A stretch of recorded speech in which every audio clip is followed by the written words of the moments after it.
Hi, Destiny. Hi. If you could just give us a short explanation of where you went to school and what you're doing right now, that would be really great. Cool. So I'm Destiny Belgrave. I went to school at the Maryland Institute College of Art, graduated in 2018. I primarily work in paper cuts along with other mixed media, and I'm currently based out of Queens. And right now I'm just working on my art, building back up a body of work and just having some fun. One of the first questions I wanted to ask you was actually about the paper cuts and how you kind of discovered this medium. I picked up paper cuts because of a mishap that I had during my senior year. I was primarily doing digital work, but my computer got all wonky and I just started exploring other mediums and I just went towards paper cuts. It just happened. I can't really remember like any steps taken. I just started exploring and just went with it. When I first saw your work, which were the paper cuts at the grad show at MICA in 2018, you were referencing a lot of art history and biblical scenes, and you were putting these Black figures into what have historically been represented as white narratives. And we talked previously about your transition from creating that kind of representation. So could you just talk briefly about what you were doing then and what you're doing right now?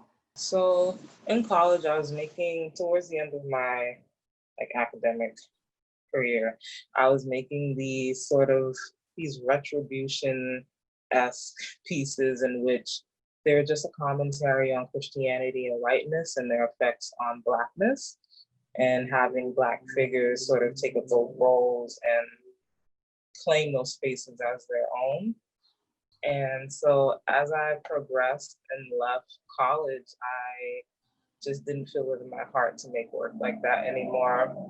And so I decided to create work that dealt with Blackness without the lens of whiteness. I wanted to create my own narratives. I wanted to create my own spaces.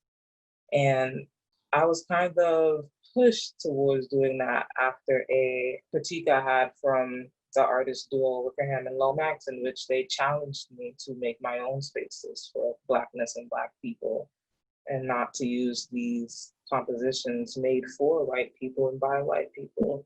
And so I took that advice. At first, I didn't want to. I didn't like it, but I'm really glad they told me that and they really, gave me that information. So now I'm making work about my family, my culture, ancestry, work that feels much more authentic to myself and work that makes me feel really warm and happy. So A lot of your work has subtle but very powerful references to religion and Black culture. And I was wondering how you know what kind of moments you want to represent and if that at all informs the medium that you're using. I'll know that I want to portray maybe a family member or evoke some kind of emotion, but the exact composition or the exact photo isn't really in my mind oftentimes. So it's kind of a mixture. I'll see something that inspires me, or I'll have some vague theme or idea in my mind that I know I want to create something about, and I'll look for inspiration. The medium that I want to use, sometimes it's dependent on the theme. So recently I'm working on this body of work where I'm working with fabric and I'm using fabric to replicate the sleep fabric, like the materials that Black people use when they go to sleep. So like do-rags and bonnets and satin pillowcases. So I'm using that fabric for the theme of that work because it's about dreamscapes and connecting to your ancestor through dreams. So for that, the medium is very specific. But in other times, I'll just want to do paper cuts, or I'll just say, I'm tired of cutting paper. I want to paint. So I'm just wishy-washy and all over the place sometimes. So at times, I just want to explore and use different mediums, or I just want to use a medium that I miss or that I feel like having fun with.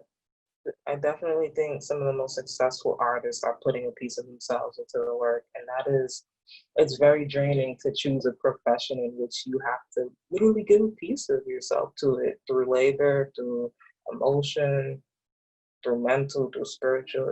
It's hard work, and I think it's an underappreciated field that people don't really see the value in all the hard work that goes into it. It's okay to dedicate a lot of time and labor into your practices, but also dedicate the same amount of time and labor to yourself and your well-being. It's tough out there. All right. Well, thank you so much for chatting and taking the time. Thank you. It's been lovely. I enjoyed conversating. It's really nice. Bye.